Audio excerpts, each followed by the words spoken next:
Di balik gemerlap sejarah Kekaisaran Bizantium, terdapat sebuah bangunan megah yang menjadi simbol ketahanan dan kemegahan, yaitu Tembok Konstantinopel. Tembok ini bukan sekedar benteng fisik, tetapi juga sebuah saksi bisu perjalanan panjang peradaban yang pernah mendominasi dunia timur.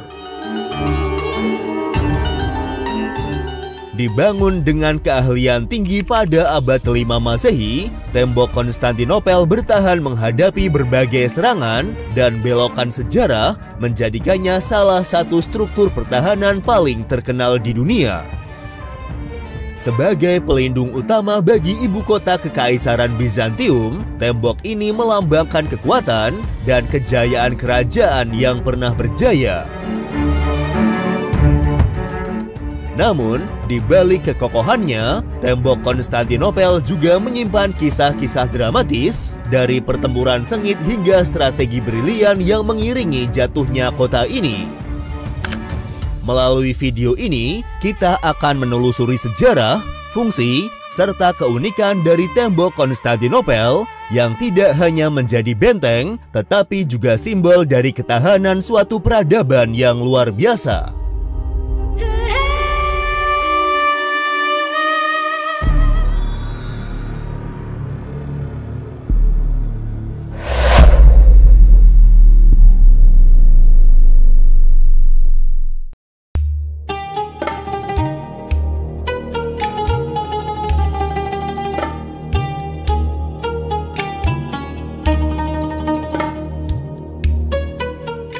Konstantinopel adalah kota kuno di wilayah Turki modern yang sekarang lebih dikenal sebagai kota Istanbul.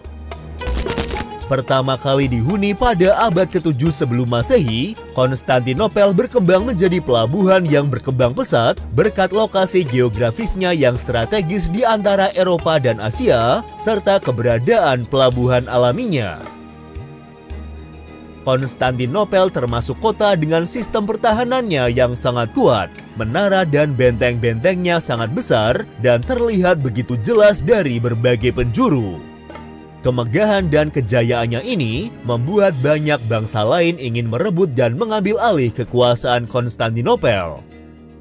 Namun selama lebih dari 1000 tahun, kota ini berhasil menahan berbagai serangan dan pengepungan dari berbagai bangsa, meskipun pada akhirnya di abad ke-15, kota ini berhasil ditaklukkan oleh Kekaisaran Ottoman.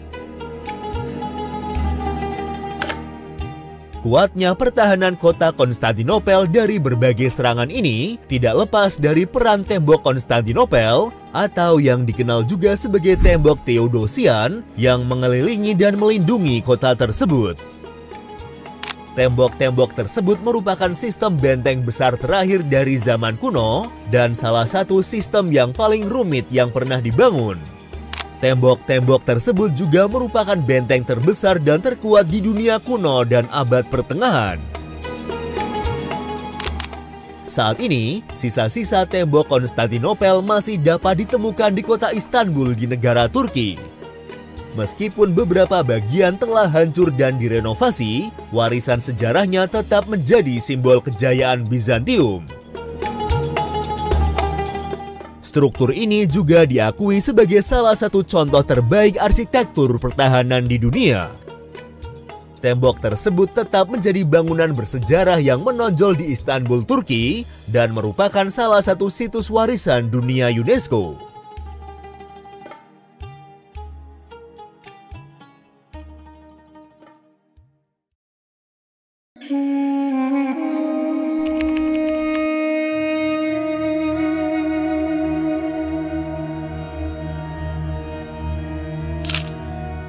Konstantinopel adalah salah satu kota paling penting dalam sejarah dunia yang menjadi ibu kota Kekaisaran Romawi, Bizantium, dan Ottoman. Wilayah yang sebelumnya dikenal sebagai Bizantium atau Bizantion ini pada awalnya didirikan oleh Raja Bizas atau Bizantas dari Yunani kuno, yaitu pada tahun 657 sebelum Masehi. Berkat letak geografisnya yang strategis, ditambah dengan pelabuhan alami yang dimilikinya, Bizantium tumbuh menjadi kota pelabuhan yang berkembang pesat. Selama beberapa abad berikutnya, Bizantium secara bergantian dikuasai oleh bangsa Persia, Athena, Sparta, dan Makedonia yang berebut kekuasaan di wilayah tersebut.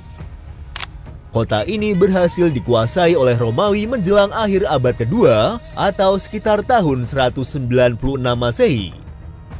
Pada tahun 324, setelah penyatuan kembali antara Kekaisaran Romawi Timur dan Barat, kota kuno Bizantium dipilih untuk menjadi ibu kota baru Kekaisaran Romawi, dan kota itu diganti namanya menjadi Nova Roma atau Roma baru oleh Kaisar Konstantinus Agung.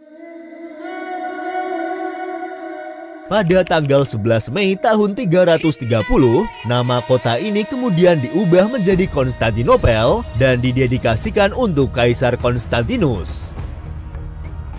Sebagai pusat pemerintahan baru, Konstantinopel membutuhkan sistem pertahanan yang kuat untuk melindungi diri dari ancaman luar. Oleh karena itu, Konstantinus mulai membangun tembok pertama yang mengelilingi kota ini. Namun, pertahanan tersebut dianggap masih kurang memadai karena pertumbuhan kota yang sangat pesat. Pada awal abad kelima, Kaisar Theodosius II memerintahkan pembangunan sistem pertahanan baru yang lebih kokoh dan lebih luas untuk melindungi ibu kota. Inilah yang kemudian dikenal sebagai Tembok Theodosian, sistem pertahanan yang paling canggih pada masanya.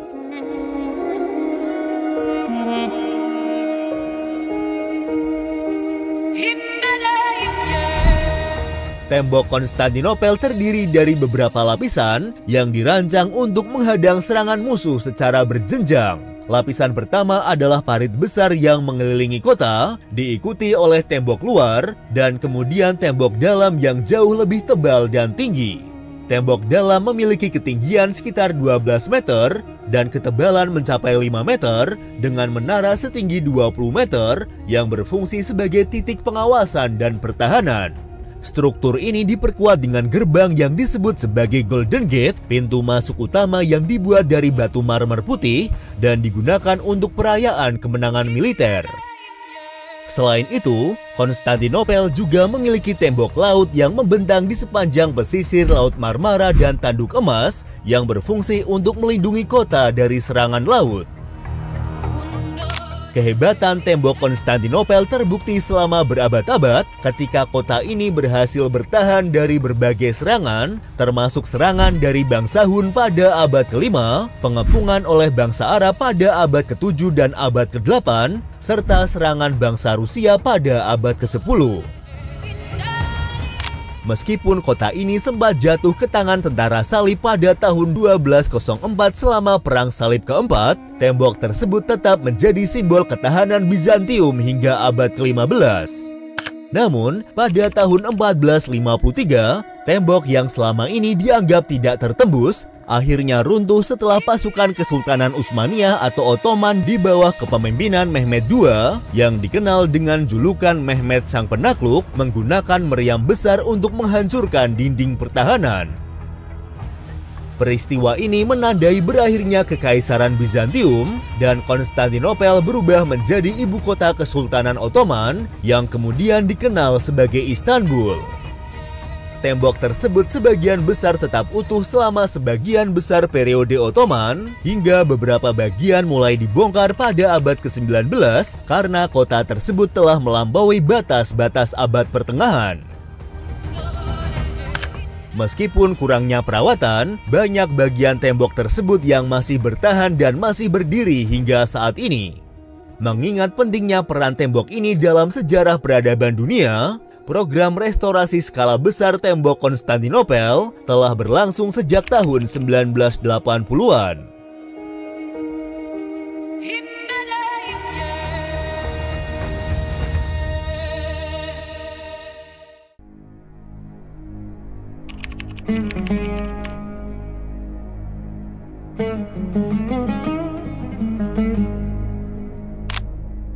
Tembok Konstantinopel merupakan sistem pertahanan berlapis yang dirancang dengan teknologi militer paling maju pada masanya. Struktur ini dibangun untuk melindungi ibu kota Kekaisaran Bizantium dari serangan musuh yang datang dari darat maupun laut.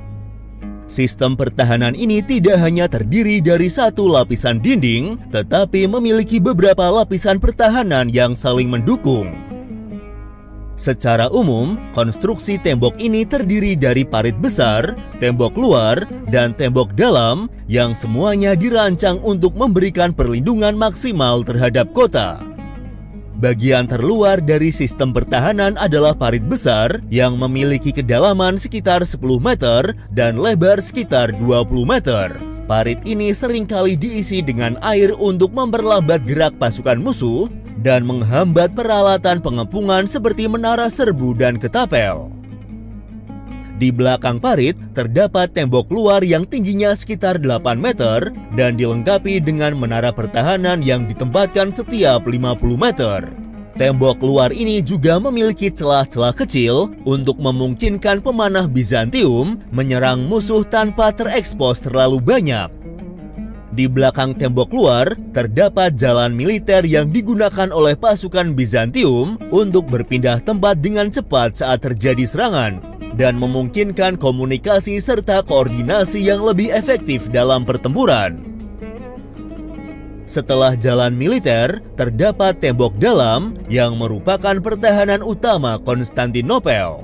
Tembok ini memiliki ketinggian sekitar 12 meter dan ketebalan sekitar 5 meter, menjadikannya sangat sulit untuk ditembus. Setiap sekitar 55 meter, terdapat menara pertahanan yang menjulang setinggi 20 meter, memberikan keuntungan strategis bagi para pemanah dan penjaga kota untuk mengawasi pergerakan musuh dari kejauhan. Tembok Konstantinopel juga diperkuat dengan gerbang emas, sebuah pintu masuk utama yang dibangun dengan batu marmer putih dengan dekorasi megah. Gerbang ini awalnya digunakan untuk upacara kemenangan Kaisar Bizantium yang kembali dari perang. Meskipun memiliki peran seremonial, gerbang emas merupakan salah satu posisi terkuat di sepanjang tembok kota dan memiliki fungsi militer yang kuat. Gerbang ini telah berhasil menahan beberapa serangan selama berbagai pengepungan. Selain gerbang emas, terdapat beberapa gerbang lain yang lebih kecil yang digunakan untuk kebutuhan sehari-hari dan strategi pertahanan. Selain pertahanan darat, Konstantinopel juga memiliki tembok laut yang membentang di sepanjang pesisir Laut Marmara dan Tanduk Emas. Tembok laut ini memiliki tinggi sekitar 15 meter dan dilengkapi dengan menara pengawas untuk mencegah serangan dari kapal musuh. Salah satu elemen penting dalam pertahanan laut ini adalah rantai raksasa yang dapat ditarik melintasi Tanduk Emas untuk mencegah kapal musuh memasuki pelabuhan kota. Rantai ini terbukti efektif dalam menggagalkan banyak serangan laut selama berabad-abad.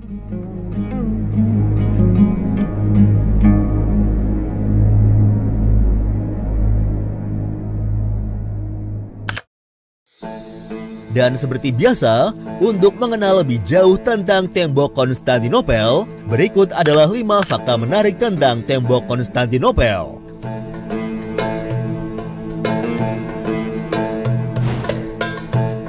Tembok Konstantinopel diperbaiki dengan teknik kuno yang sangat efektif. Meskipun sering mengalami kerusakan akibat gempa bumi dan serangan musuh, tembok Konstantinopel selalu diperbaiki dengan cepat menggunakan teknik arsitektur yang inovatif.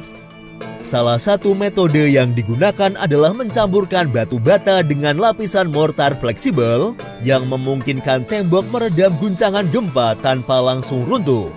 Inilah salah satu alasan mengapa tembok ini mampu bertahan selama lebih dari 1000 tahun. Tembok Konstantinopel tidak hanya terdiri dari struktur permukaan, tetapi juga memiliki terowongan bawah tanah dan lorong rahasia yang memungkinkan pasukan Bizantium bergerak tanpa terlihat oleh musuh. Terowongan ini juga digunakan sebagai jalur suplai logistik dan rute evakuasi dalam situasi darurat. Beberapa bagian dari terowongan ini masih ada hingga sekarang di Istanbul, meskipun tidak semuanya dapat diakses oleh publik. Tembok ini pernah dicoba dihancurkan dengan burung api Yunani, namun tidak berhasil. Salah satu senjata paling mematikan dalam sejarah Bizantium adalah burung api Yunani atau Greek Fire, cairan pembakar yang bisa tetap menyala bahkan di atas air. Namun, meskipun musuh mencoba menggunakannya dalam beberapa serangan, bahan baku utama tembok seperti batu bata dan mortar khusus membuatnya tahan terhadap api sehingga tidak mudah terbakar atau runtuh akibat serangan ini.